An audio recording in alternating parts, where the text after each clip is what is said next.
Okay, so as far as scope is concerned, we have got 6 processes here. First, we develop the scope management plan, naturally like any other. After that, we have got 3 processes in planning. First, we collect the requirements, then we define the scope, and then we develop the work breakdown structure. As far as the last 2 are concerned, they are happening in monitoring and control.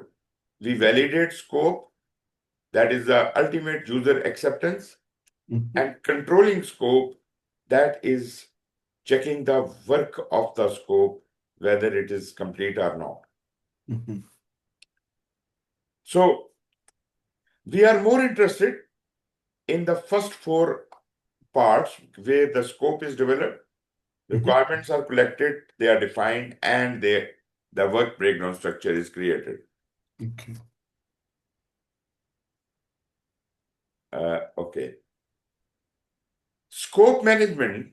This is the process of creating a scope management plan that documents how the project and product scope will be defined, validated, and controlled. Now, we need to understand we are not only addressing the scope of the project, but also the scope of the product. They are 2 different things. When we define the scope of a product, we have absolutely nothing to do with how this product is developed. We just talk about the characteristics included in the scope of the product. What should it behave like? What should it look like? I am just concerned about the characteristics of the product. But once you ask me, what is the project scope of developing that product? Now I would have to define what characteristics it should display, what we should be able to do with that product scope. All those accomplishments will come into the definition of project scope. Got that? Yeah. As far as the product scope is concerned, we can check it, we can validate it, we can control it. That much we can do. But the project scope is no more for required for validation or controlling. Product scope, to some extent, yes, if there is a scope change, it will be controlled. The scope control can deal with it from that point of view. Otherwise, validation is not required. Right? Okay. The first thing after we have set up the scope management plan, where we have actually defined the product scope, the project scope, and before even doing that, I should have been able to develop the requirements. What do you think? Without the requirements, how can you decide the scope of the product? And without the scope of the product, how can you define the scope of the project? So before all of these things happen, there must have been in existence a requirements management plan. And requirement management plan will gather the requirements from the customer or the stakeholders. Now, then what is the difference between all the requirements gathered and the scope of the product? How would you differentiate between the requirements gathered from the customer and the scope of the product? Sorry. The scope of the product would be the functionalities of the actual product. Okay. And then the product fits into the project requirement. So we set up the project in order to create a product, a deliverable, and so on and so forth. So Mhm, I would say the project is built around the product mhm. scope. No, yeah. The requirement. No, what was it? Yeah. But The the product scope cannot be yeah. defined if there are no requirements. Yes. Agreed? Yeah. There must have been some requirements existing. Yeah. Yeah. But requirements are also trying to define the product. But this is the desire of the customer. Mm. Customer desires certain features and functions to be included in the product, but they Yes. are yet not selected. They have been registered, they have been noted down Yeah. as a requirement, but this has not been agreed so far that should that be included in the scope of the Mm-hmm. product or not. Mm. So we will debate on the requirement and ultimately select those functions and features which must be added to the Mm. scope of the product. Mhm. And once that has been established, again, the scope of the product also doesn't talk about how to create it. But once the scope of the product is existing, we can work on it that what should be done as to accomplish the scope of the product. Mhm. So once we identify that broad categories of work to be done, that would be called as our project scope. Scope. Now, when I have the project scope in front of me, Mm. that is a broad statement what we are Mhm. supposed to be doing, right? That is point where we will try to categorize and break it down into say various subtasks or Mhm. smaller versions of it, Mhm. as if we can dig deeper and deeper until the activity level. But so far, when we are dealing with scope, we are not bothered about breaking it down to the activity level. It is Mhm. sufficient for the project manager to break it down to the work package level, which is considered the smallest portion of work WBS, Mm. smallest breakdown, which is of interest to the project manager.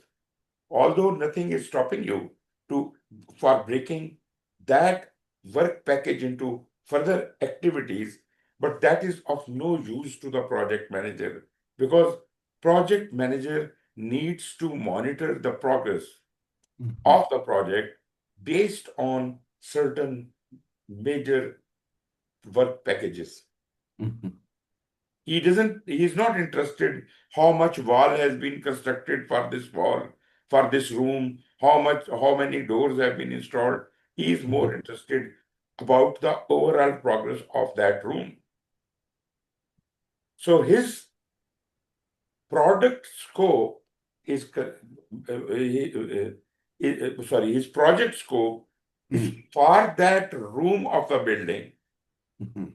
and whatever subsequent and internal activities are happening within that work package, that is the job of the supervisor or the person planning that room, not the job of the project manager. Project manager would note down the progress report based on the overall work package, right? But that doesn't mean that work should not be broken down to the activity level. Because if you have to do that work, you have to break it down. The physical functioning or performance of that work by the people will have to be done. Therefore, work has to be broken down to that level of detail. So, for performing purposes, the work should be broken down to the activity level, Mhm. but that is what we are going to discuss in schedule. As Mhm. far as scope is concerned, there is no activity in scope. Mhm. Activity lowest breakdown level is the work package level. Mhm.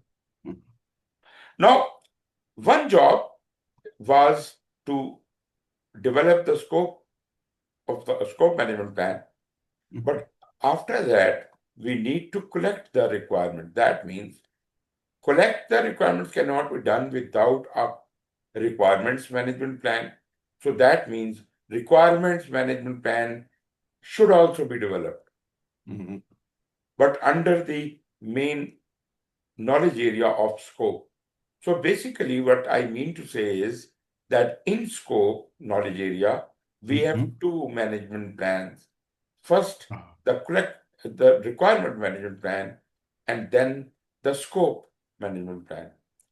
Requirement management plan would include all the requirements, how they could be processed and things like that.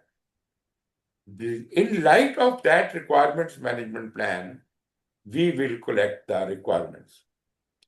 Collect requirements is the process of determining, documenting, and managing stakeholder needs and requirements to meet project objective. You see, when we talk about requirement, we are interacting with the stakeholder. We are collecting it from the stakeholder. So that is more interaction with the stakeholder. But when we're talking about scope, then its internal planning starts at the product level or at the project level. Product scope to deal with the product level planning, product management, and project scope is the details of the work, which can be further broken down into activities in the next knowledge area, scheduling. We have to define the scope, the process of developing a detailed description of the project and the product. Now, this is the document, define scope. This is the process, define scope, in which two documents are being created. One is the scope of the product and other is the scope of the project. Product scope and project scope should be properly finalized out of the requirements. So what comes first? First, we should have a product scope based on the approved and agreed requirements. And that product scope could then be translated into project scope, meaning what all has to be done to achieve that product characteristics. So all the work involved is generally described in a statement as a project scope. Based on that project scope, we will further divide it or break it down into work breakdown structure. And the smallest level we are expecting to go down to is a work package level. Because I said work package level is considered by the project manager and his stakeholders as the smallest unit of WBS. Again, that does not mean that these work packages cannot be subdivided into work, into activities. But that is too minute a detail, and that must be done by the team themselves. Now, as far as scope is concerned, this is what we want to talk about. As far as the validated scope and control scope is concerned, that is another game. That is during the monitoring and control, when we have done the quality control and the item has been verified, then we validate it for user acceptance. And as far as control is concerned, control scope is the change control about the scope, about the work of the scope. Like any other control, this control works the same way. If you have to bring a change in the project scope, it should be through control scope process. So this is a quick summary of what all is happening there. Planning scope, let me see. We have got, okay. Scope management plan is developed here, and even the requirement management plan is part of it. you can see there are two outputs. Can you observe this? There are Yes, sir. two outputs of plan scope management. One is the scope management plan, other is the requirement management. Mm, That is important because actually requirement management plan requirement is not considered a separate knowledge area of project management, mm, or it is not the focus area. Requirement management plan is generally expected to be the knowledge area of business analysis, which is mm, completely a different subject and different discipline. mm, Basically, job of developing the requirements initially is with the business analyst. mhm, When he created the feasibility, he gathered some kind of requirements and he mhm, created a solution. So mhm, basically, requirement management falls under his responsibility. Maybe we inherit some documentation from the business analyst based on which we can excel on the requirements here. Okay, this was the scope management plan and the requirement management plan being developed through this process, collecting requirements, that is, from the charter, from the project management plan, other documents, agreements, business documents. The tools and techniques we are using here is expert judgment, data gathering, and so on and so forth. mhm, Ultimately, our requirement documentation and our requirement traceability metrics as per the requirement management plan, because mhm, all the instructions about collecting requirement must have been coming from this requirement management plan. Got that? mhm, Now, this explains how the requirements are to be processed, and according to this explanation from the requirement management plan, we are doing all this. As a mhm, result, we will have a requirement documentation created, and we could even have a traceability matrix. This is very interesting that this mhm, document is so helpful in tracing the requirements back to their origin. mhm, Not only back to their origin, but you can also track them forward.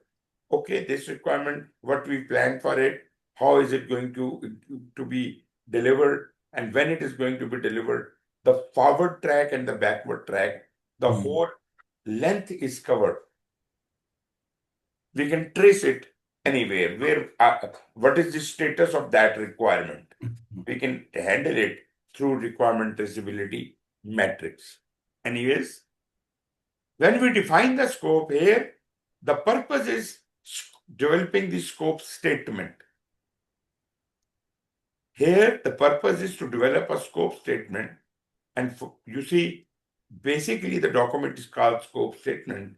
And in this document, included is the product scope and the project scope. They are parts of the scope statement. First, the product scope, then the project scope. Based on this scope statement, we will develop the work breakdown structure. Mhm, And you see, the final work breakdown structure, sorry, work breakdown structure is, um, uh, yeah, it is developed in WBS. And mhm, yes, I agree. Work breakdown structure, along with all associated documentation, would be frozen in time as a scope baseline. And what are all those things? The scope baseline will include the work breakdown structure, will also include the mhm. scope statement, right? So all these things, scope statement and scope baseline, will form part of the baseline, WBS and that. And there are a few other couple of things which we call the work packages, list of work packages is also considered a part of scope baseline. So scope baseline will have the scope statement and the work breakdown structure and the list of work packages. All three things together, we call them scope baseline. Anyways, I'll just skip that because we don't have much to talk about here.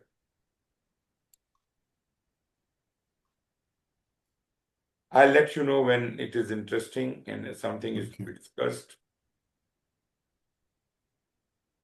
Okay.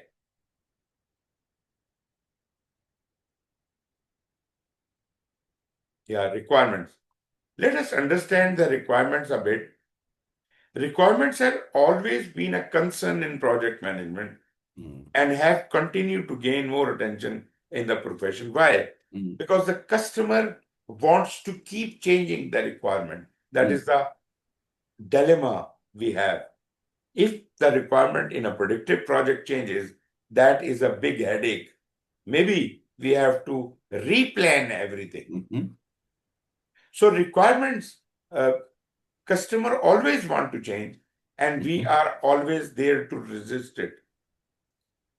So the perfect balance we want to create, that means our mission is to minimize changes to the requirement, because that is going to disturb the whole base, whole scope, which has been established, on which we have planned everything. So that main foundation, if it starts shaking, the whole project may fall down. That is our problem. As the global environment becomes more complex, organizations are starting to recognize how to use business analysis to their competitive advantage by defining, managing, and controlling requirement activities. Now, by this sentence, you must have clearly understood that, classically speaking, requirement management is not the topic or subject for the project manager. This is basically the job of business analyst, and we are reusing his conclusions. And why are we doing that?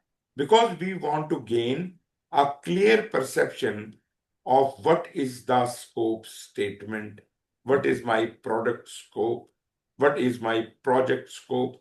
I want to be clear about it. Only that is the reason why we need to understand the requirements.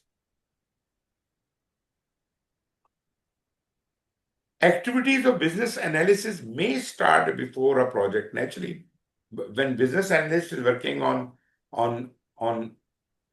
the requirements, that might have happened much before the project ever was baseline, or not baseline, for ever chartered. Much before the project was conceived, this job should have been done.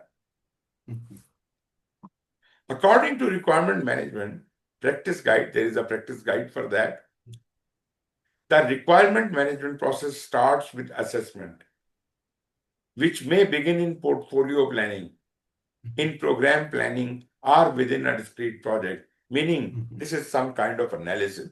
This is some kind of thing which is kind of looking at the viability of the thing. So this is classically, this is the business analyst job. This is not classically a project manager's job, but this is inherited by the project manager, and this is definitely a duty of project manager to ensure that whatever he is putting down in the product scope or the project scope is in perfect alignment with the requirements management plan. The requirements given by the customer are fully addressed and covered in the product scope and subsequently in the project scope.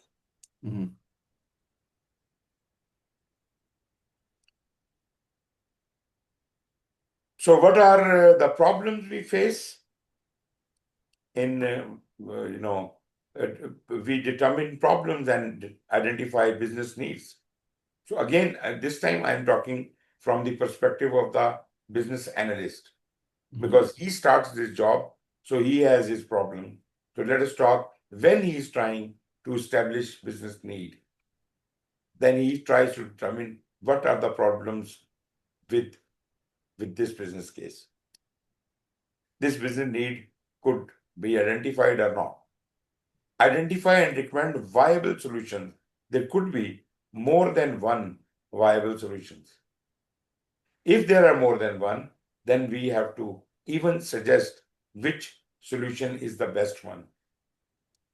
And we could recommend that to be adopted. Let me move on.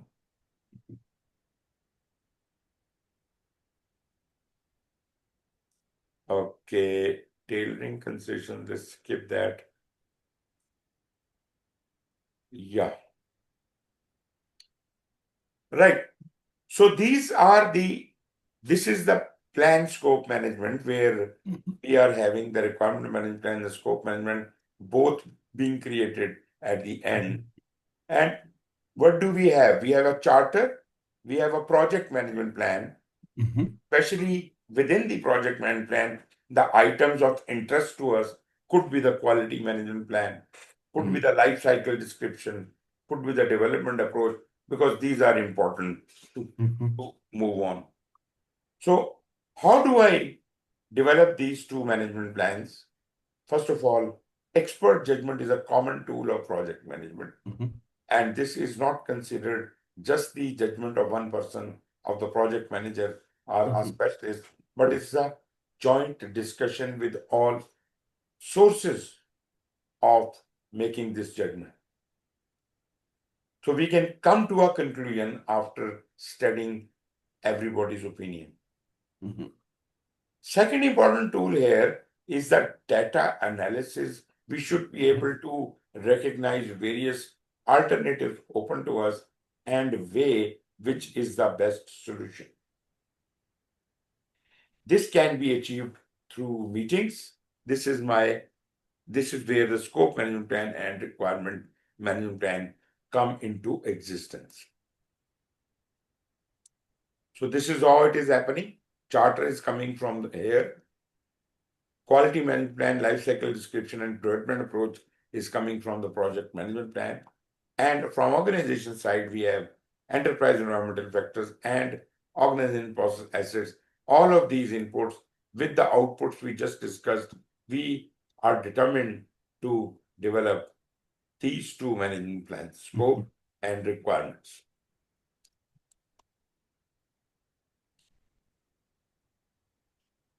This is further description of each one of those items I just discussed with you. Okay. Here we have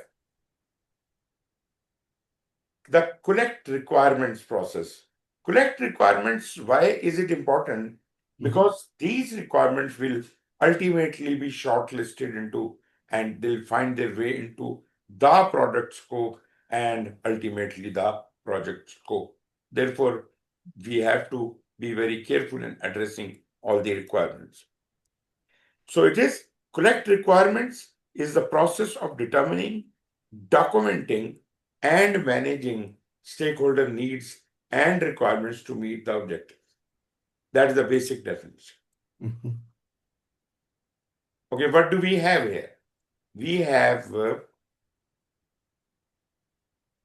this process, project charter should be there, project management plan, and especially the scope management plan, the requirement management plan, and stakeholder engagement plan. If these three things are here, we can proceed ahead. From the project documents, we require the assumption log, lesson learned register, and stakeholder register. From business documents, we need a business case, agreements, if any, and enterprise environmental factors and organization processes. Naturally, they are in. We have to come up with the requirement documentation. How are we going to have a traceability mechanism? So to do that, we can use expert judgment. We can resort to data gathering by several means, like we can brainstorm, We could interview people. We could have focus groups, questionnaires, and surveys, or even benchmarking. Data analysis is documenting those analysis, whatever the uh, analysis of that is, how this should be done. Decision making can be reached through voting or multi-criteria decision analysis.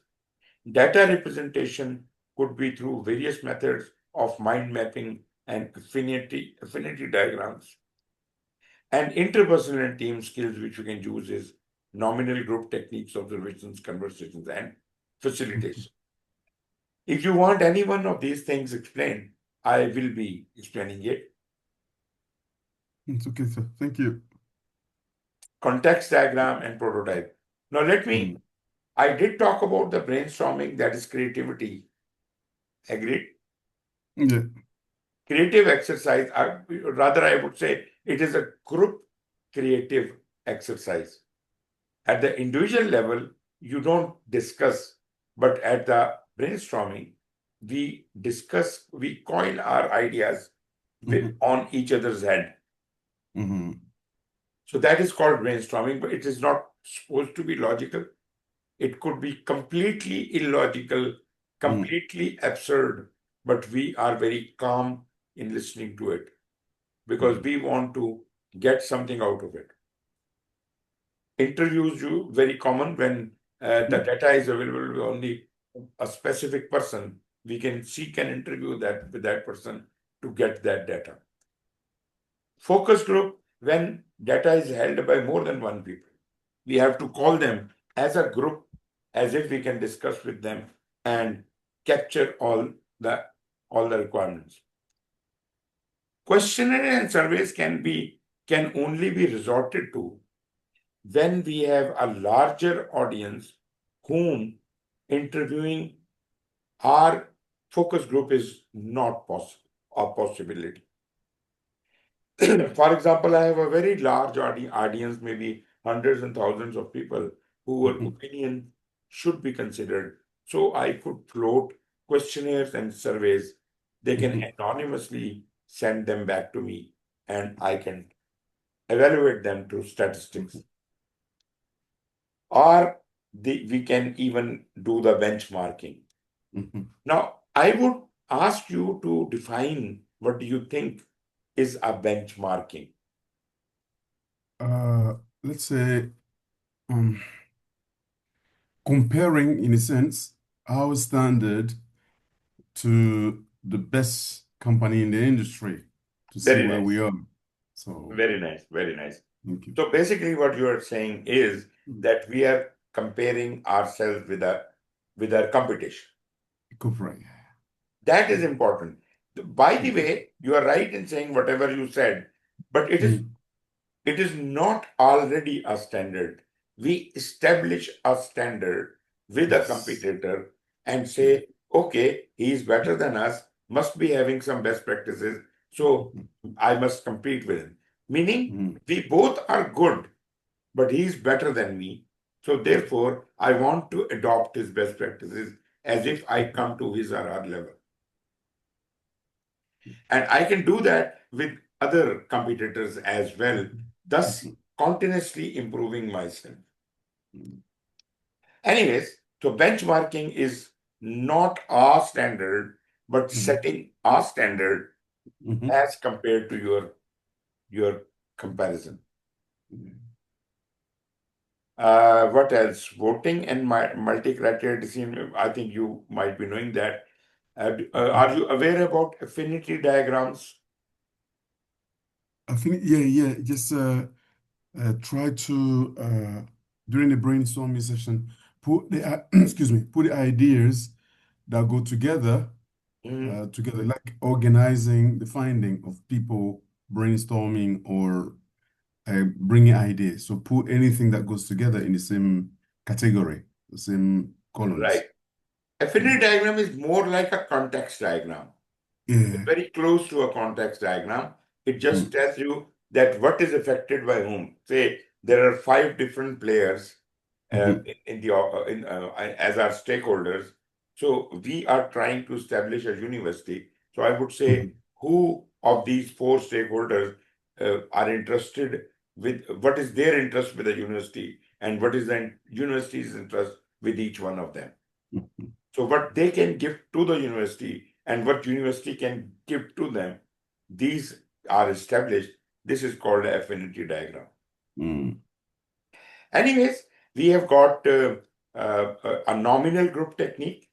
This is kind of a creative exercise, but it could not be a creative exercise as well. It is a nominal group technique where you have to discuss large number of ideas in a short period of time. So what you do is, rather than discussing everything in one group, you break down your group into several groups, right? And each group is given certain set of topics to discuss and conclude.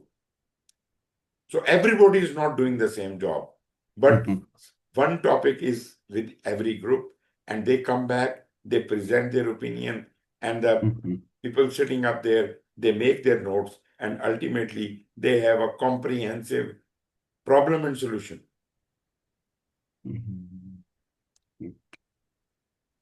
Anyways, this is it. So this is how we collect the requirements. Let's move on.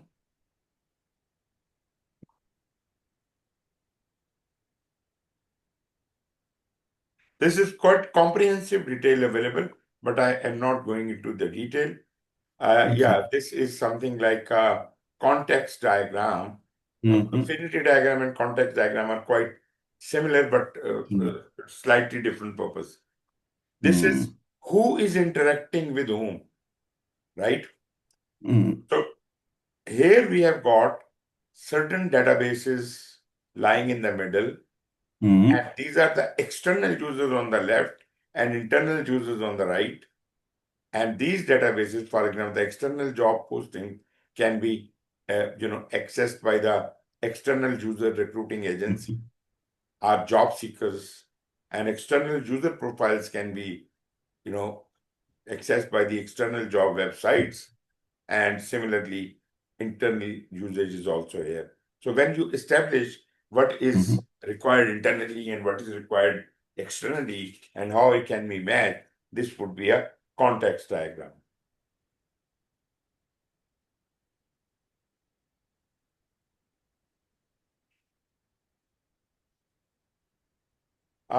Yes. Yeah. What are the various types of requirements? A very common question. There are business requirements, there are stakeholder requirements, there are solution requirements, there are transition and readiness requirements, project requirements, and quality requirements. Now let's start from the beginning. What are the business requirements? These describe the high-level needs of the organization as a whole. The business requirement as a whole, what is the interest of the business? Such as the business issues or opportunities and reasons why a project has been undertaken. So does it fulfill the business requirement? So business requirement is important. Business requirement must be addressed. Then comes the stakeholder requirement. Actually, we have got many stakeholders under the same business, under the same organization, but there must be some specific requirements of these stakeholders, and we have to wait and understand that all the representative are there to offer their stakeholder requirement, and everything should be recorded as if we can take them all in the view. From the solution point of view, what is the requirement? These describe the features, functions, and the characteristics of the product, service, or result that will meet the business and stakeholder requirement. Both of them will be met and the solution can be achieved. So basically, business requirements plus stakeholder requirements is the solution requirement. Now, the solution requirements can further be subdivided into two classifications. One is called a functional requirement, and the other is called a non-functional requirement. Now it is getting more interesting. Now, what is a functional requirement? Meaning, you ask me to deliver you a car, and you want that car to be operable, drivable, fuel consumption should be good, and whatever that your functional requirements are. Or you are trying to order me to make a chair, then a chair should be comfortable, cool seat. It should be, of sufficient height as per my height or my body structure. So basically, these all are my functional requirements. The dimension of that comes out of the function. This is the functional requirement. Because of my height, the height of the chair should be, say, 18 inches. Or the back of the chair should be at this inclination. These are all functional requirements. Now, let me give you a straightaway example. For example, I said the height of the seat of the revolving chair should be 18 inches. Now, tell me, how would you ensure that it is 18 inches? I have given this contract to a vendor who has delivered these chairs, and those chairs, when presented to the customer rejected them. They are not exactly 18 centimeters. They don't meet the customer's requirements, the specification, the measures. So they validate the scope and then it doesn't match. So that wouldn't be correct. That means the way my subcontractor had measured it and the way the other party is measuring it, they have a different way of measurement. Although everybody knows it should be 18 inches, but the scale with which one party is measuring is different than the scale with which the other party is measuring, and there might be some microscopic difference. How can we avoid that? How can we address this issue? Have an understanding, a shared understanding before we proceed. So everybody agrees the definition of done, if I may. Agrees on what? The acceptance criteria. Yes. I want you to say a word which will actually represent that acceptance criteria.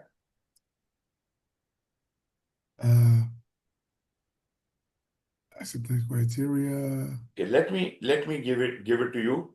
The limit within which the chair will be acceptable.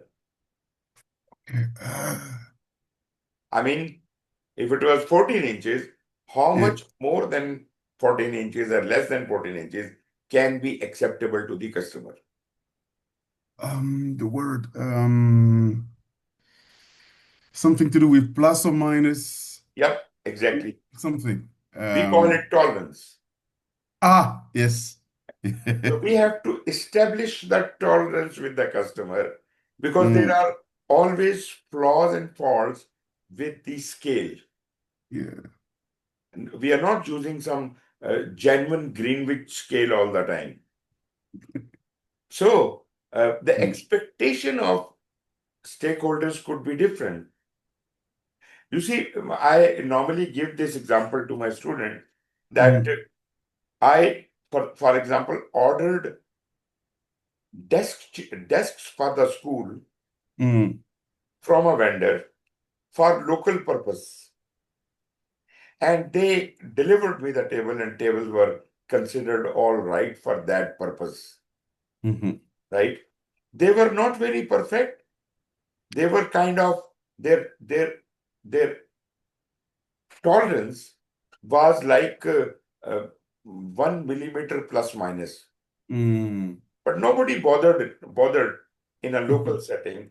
But I got a similar order from United Nations office, same design, same table, but when we created them for them, they rejected.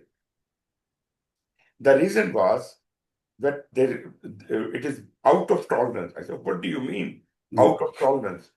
It is exactly that same dimension as you asked for. They said, no. It is 0.001 millimeter on the higher side. So we don't accept it. So from customer to customer, we have to decide the tolerance. This is about the customer. It is not about the dimension. You got this point? Yes, sir. Thank you. So functional requirement is something which is 18 centimeter, but how much is the tolerance, acceptability, that is a non-functional requirement. And that describes quality. Functional requirement are just figures. Like it should be 18 inches, it should be 2 feet, the color of the chair should be black, things like that. These are just functional requirements. But what are the non-functional requirements? Even if it is a black color, what shade of black do you want? Correct.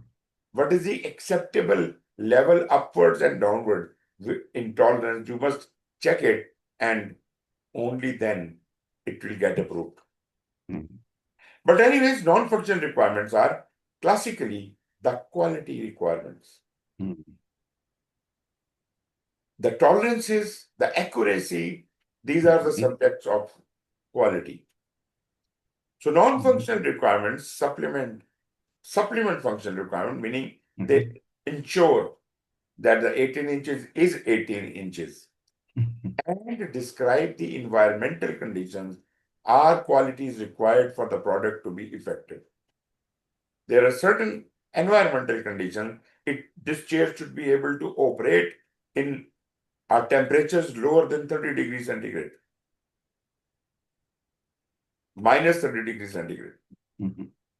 So probably yes, of course, these non-functional requirements have to be, this could be environmental, this could be quality. Quality is not the only thing. It could be any other kind of requirement, environmental or capability or something like that.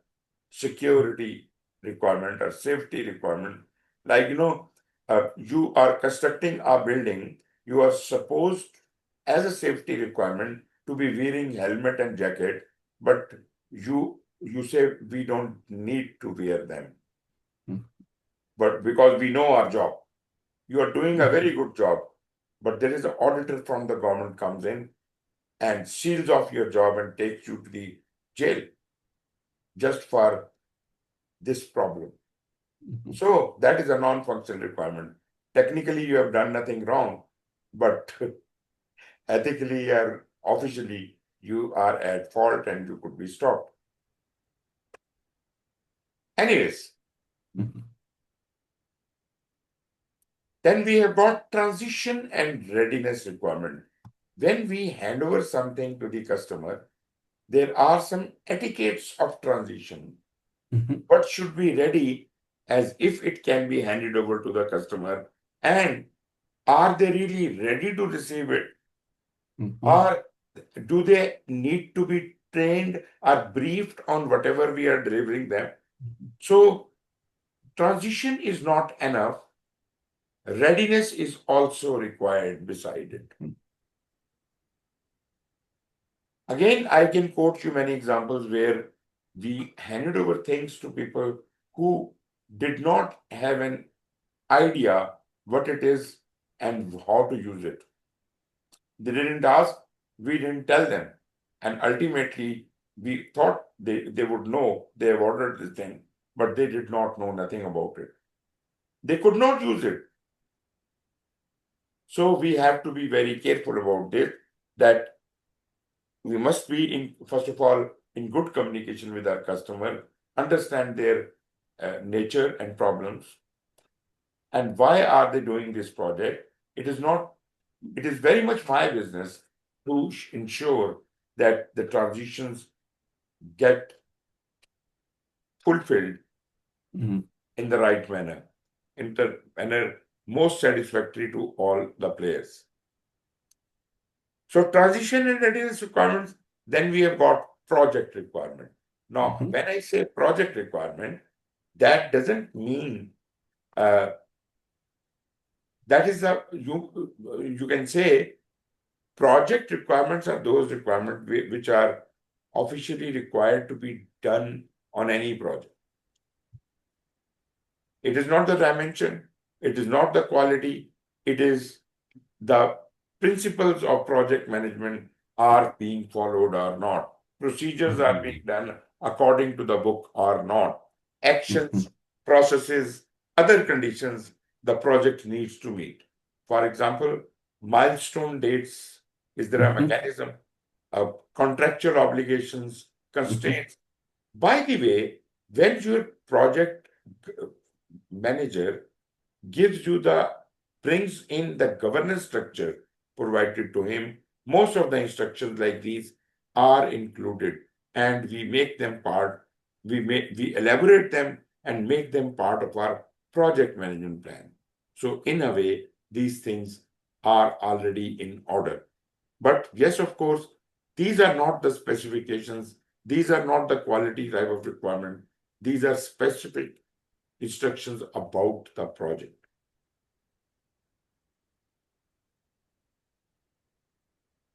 Okay, requirement, quality requirement. Now, again, I did talk about the tolerance and all under the non-functional requirement. These are not those requirements. These are the policy, quality policy of the organization. These are those requirements.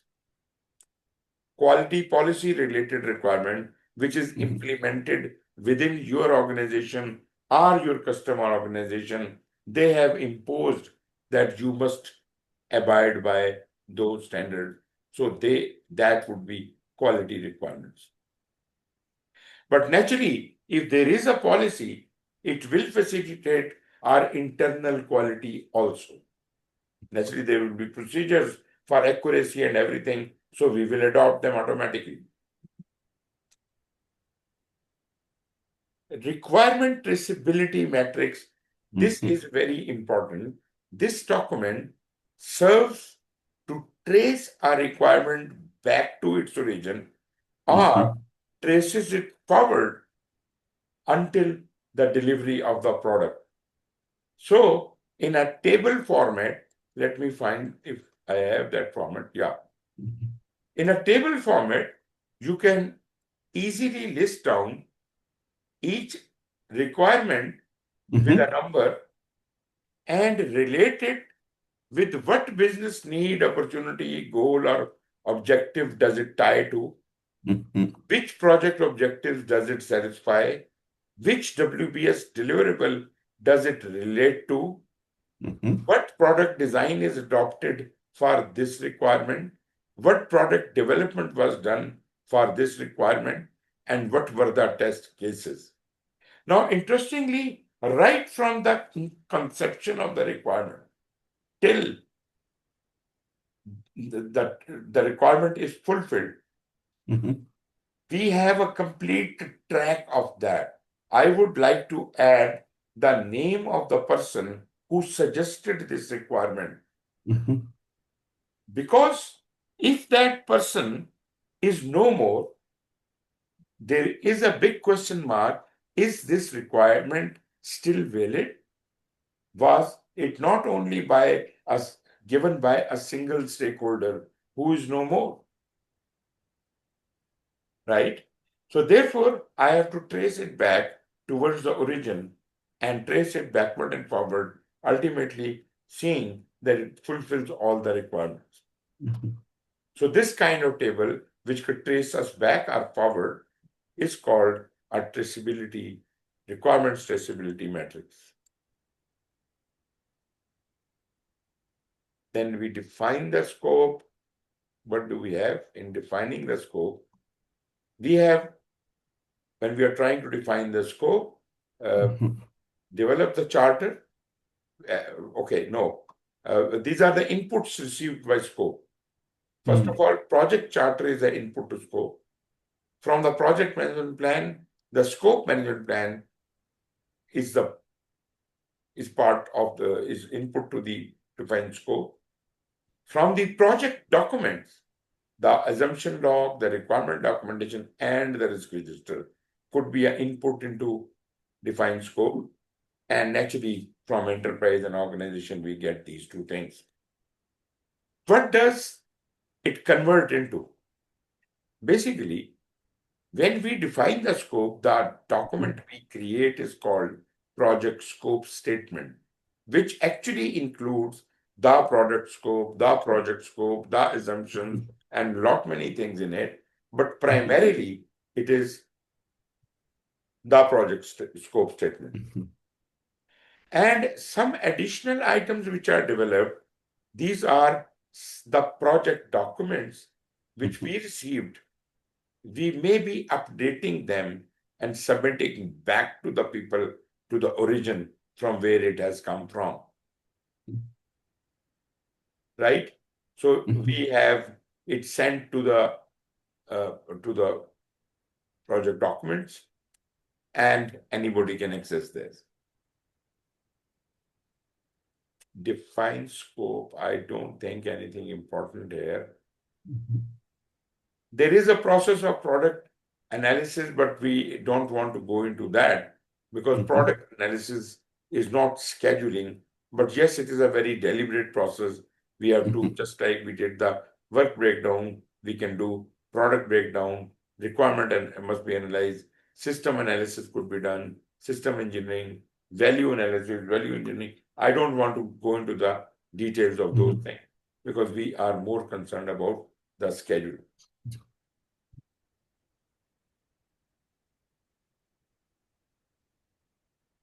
Scope statement. Project charter. I don't know. Well, this I actually don't like this diagram because it shows project charter is longer than a project scope statement, which I don't agree. Project charter is a one-pager, and project scope statement could have a lot many details. So probably they have not done justice to it. A project scope statement is a much more detailed, descriptive thing. Whereas charter, although it may address so many points, but in so few words, it is a comprehensive and concise document. It could be a one-pager. Most of the cases, project charter should not exceed a one single page. Whereas scope statement cannot be a short statement. At least it would be 5 to 10 pages long, at least. But anyways, so these are some of the things should be addressed in those.